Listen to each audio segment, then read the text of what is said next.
Can I say something? But before we go into another Wade hate rant, let me just say something. Let me say something. Don't single out my hate rant. Go to Rotten Tomatoes and look at the film's 0 rating on Rotten Tomatoes. I am not alone. Even, you know what? Even the fattest, dumbest basement bloggers don't like this film. That says something. Now, when we went to go see, what that means? Huh? The fat dumb guys. Yeah, you know, look, these basement bloggers. He's picking on Harry Knowles. These basement bloggers.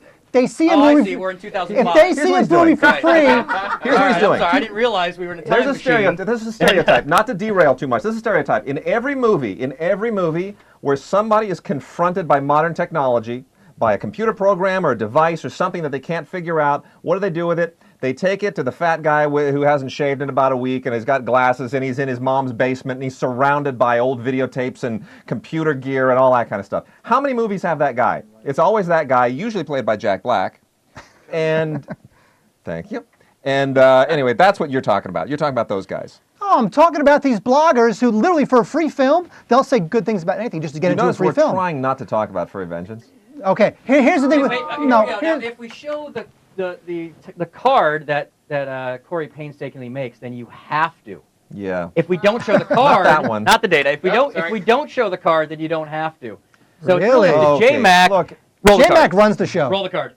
Oh! Now you have to. Talk about it. So here's what happens. Last night, Wade and I go see Nightmare on Elm Street, right? Now, the way it happened was, you know, screenings, there'll be multiple screenings in a day of multiple films, and sometimes critics have to juggle their afternoon and their evening to see everything. So I didn't see Furry Vengeance because I couldn't see it. So I wound up, I couldn't see it then. There were about a dozen of us who had to see Furry Vengeance. Furry Vengeance was originally going to be at 5:30. They bumped it back to 5 because everybody else had to go and, you know, a few miles away to see Nightmare on Elm Street right after. And there were about a dozen of us who did that double, that back-to-back. And at the end of Furry Vengeance, it really was like we had just crawled out of a foxhole together. It was like we had been through some kind of just hellacious battle. And then everybody comes to the theater that's showing Nightmare on Elm Street. And we're going in for our second tour. You know what? I hadn't seen Furry Vengeance yet, so I didn't. I know. And I look at. And you saw the look on our faces. It was unbelievable. It was complete and utter panic. It was panic and hatred, and it was like they realized that they literally, because of that film, realized they wasted their lives. Let's watch some of the trailer. Welcome to Rocky Springs, future home to the greenest community ever built. Do you know why they call me the King of Green? Because I love this planet. So you're gonna take out the whole forest? Yeah. But we're replacing it with a shopping mall with a forest theme. This is an opportunity to do something good for our family and for the environment. How is ripping out the forest good for the environment? The only thing standing in the way are the locals. Miley Cyrus!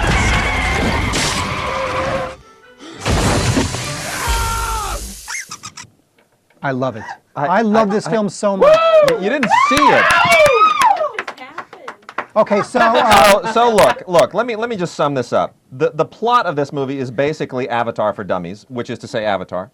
And thank you. No, it really is, truly is. You know, Avatar. You got You got the Pandora with the Na'vi who don't want them to come in and dig it up and develop it, so they fight back. Right here, forest, animals, people coming in to develop, they fight back. Brendan Fraser, the guy in the wheelchair, same thing. It really is, truly. And like Avatar isn't, you know, that's not original, so it gives you a sense of where this is. This entire movie consists, hear me out, this entire movie consists of Brendan Fraser, at least 50 pounds too heavy. I don't know what happened to George of the Jungle. He's been eating way too many banana splits. This consists of Brendan Fraser getting pooped on by birds, bitten in the crotch by raccoons, and sprayed by skunks. Over and over and over again. Brooke Shields, I love Brooke Shields. I've always loved Brooke Shields. Right from the time, you know, we're of the same generation. It's the one thing I had to hang on in this movie is Brooke Shields is his wife, but that was very little. This thing is just so abortively bad. And I kept saying to myself, gosh, I gotta be fair. If I were 2 or 3, I'd probably find this funny, wouldn't I? And then I thought, no, I wouldn't. And there were about 5 or 6 kids in the audience. And they didn't laugh once. I like that Chad Murphy in the chat room just now said Brendan Fraser is going down the 70s Elvis lifestyle path. It's looking Based like on your it. description of It really, honestly, there's a moment in there where he gets, I don't know, doused with something, and he buttons up his blazer and looks kind of frumpy, and I thought, wow, he looks like Jackie Gleason almost. You know, and that's why I made a comment on my Facebook page about Brendan Gleeson. I got this thing confused in my head. My apologies to Brendan Gleeson. From In Bruges. Yeah, from In Bruges. He's a wonderful actor. So yeah, it was like Brendan Fraser looking like Jackie Gleason. And by the way, you realize that just a couple of years ago, Brendan Fraser starred in an Oscar-winning Best Picture. An Oscar-winning Best Picture. Which was my favorite film of the year, and he's good in it. Mm-hmm. But I don't know where he went wrong. His agents he should fire his agents. He's got it. I mean, he's But not. doesn't everybody kind of just do the one kids type movie? Give me a big payday. Look, I have to do this. Very much enjoying the Dr. Dolittle projects. I'm just saying. Everyone, there are no talking animals in this. The animals in this just make noises, and in one point they dance. Ow, so painful.